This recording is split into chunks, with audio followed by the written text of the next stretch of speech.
চৰাইদেউ একাডেমীৰ সমূহ দৰ্শকক আজিৰ ভিডিঅ'টোলৈ স্বাগতম জনাইছোঁ। আজিৰ ভিডিঅ'ত মই ক্লাছ 10 মেথমেটিক্সৰ চিলেবাছখন লৈ আহিছোঁ। এই চিলেবাছখনৰ PDF-ৰ লিংক আমাৰ এই ভিডিঅ'ৰ ডেছক্ৰিপশ্যনত দিয়া আছে। তদুপৰি আমাৰ টেলিগ্ৰাম চেনেলতো দিয়া আছে, তাত গৈ চাব পাৰে। এই ছাবজেক্টত টোটেল মাৰ্কছ থাকিব 100, তাৰে থিয়ৰী পাৰ্টত থাকিব 90 আৰু ইণ্টাৰনেল এছেছমেণ্ট তাত থাকিব 10 মাৰ্কছ, টোটেল 100।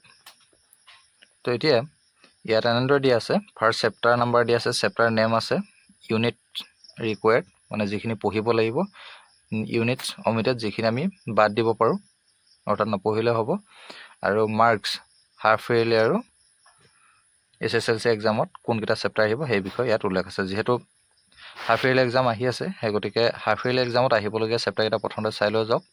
হাফ ইয়াৰলি এক্সামত কি আহিব, সেই চেপ্টাৰকেইটা হৈছে ৰিভিজন চেপ্টাৰ আহিব, ইয়াত ৰাইট চিন আছে। তো ইয়াৰ ৰাইট চিন থকাকেইটা হাফ ইয়াৰলিত আহিব।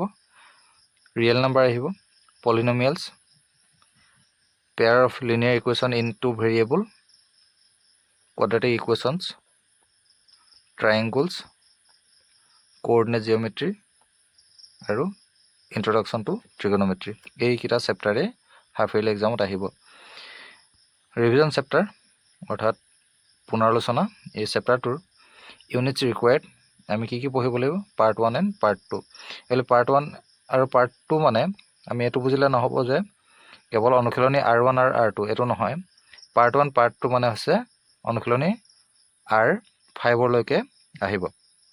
নেক্সট পাৰ্ট 3 এইটো আমি পঢ়িব নালাগে, অৰ্থাৎ পাৰ্ট 3 মানে হৈছে অনুশীলনী R6, এইখিনি নাহে বুলি কৈছে। ৰিয়েল নাম্বাৰ অৰ্থাৎ বাস্তৱ সংখ্যা, এই পাৰ্টটো হোল চেপ্টাৰ আহিব, ইয়াত লিখা আছে। নেক্সট পলিনমিয়েল মানে বহুপদ, ইয়াৰ কমপ্লিট চেপ্টাৰ আহিব। নেক্সট চেপ্টাৰ 3 দুটা চলকৰ ৰৈখিক সমীকৰণৰ জোৰ, এই চেপ্টাৰটো কমপ্লিট আহিব। কোৱাড্ৰেটিক ইকুৱেশ্যন দ্বিঘাত সমীকৰণ, এই পাঠটো সম্পূৰ্ণৰূপে আহিব।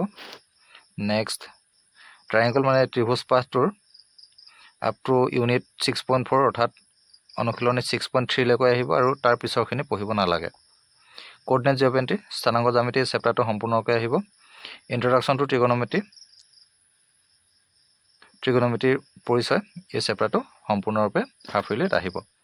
এতিয়া নেক্সট আহিলে আমাৰ যি মেট্ৰিক পৰীক্ষা অৰ্থাৎ SSLC এক্সামিনেশ্যন, তাত কোনকেইটা চেপ্টাৰ আহিব, তাত সকলোবিলাক চেপ্টাৰে আহিব। মাত্ৰ চেপ্টাৰ 9 এইটো ইতিমধ্যে বাদ দিয়া হৈছে, ট্ৰিগোনোমেট্ৰিৰ প্ৰয়োগ এই চেপ্টাৰটো একেবাৰে নাহে।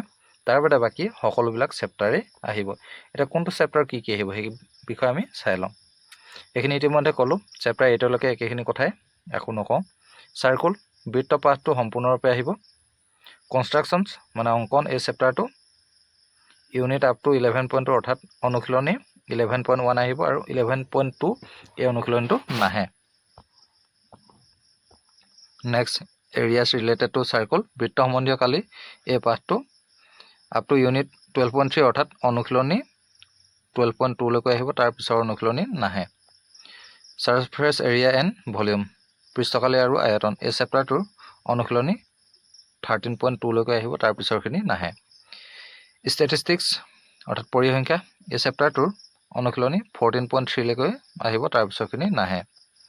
প্ৰবেবিলিটি অৰ্থাৎ সম্ভাৱিতা, এই সম্ভাৱিতা পাঠটোৰ সম্পূৰ্ণ আহিব, ইয়াত কোনো বাদ দিবলগীয়া নাই। গতিকে এয়াই আছিলে ক্লাছ 10 মেথমেটিক্সৰ চিলেবাছ। তোমালোকে ভালদৰে চাই ল'বা, আৰু প্ৰয়োজন হ'লে আমাৰ টেলিগ্ৰাম চেনেল নাইবা ৱেবছাইটৰ লিংকো দিয়া আছে, তাত গৈ চাব পাৰা। তোমালোকে বেছি ভাল পাবা আমাৰ টেলিগ্ৰাম চেনেলত, কাৰণ তাত ধুনীয়াকৈ পেজখিনি দিয়া আছে, আৰু গোটেই PDF-টো লাগিলে PDF-টো পাবা, কিন্তু PDF-টোত পেজ যথেষ্ট আছে, সেয়ে চাবলৈ অলপ অসুবিধা হ'ব পাৰে।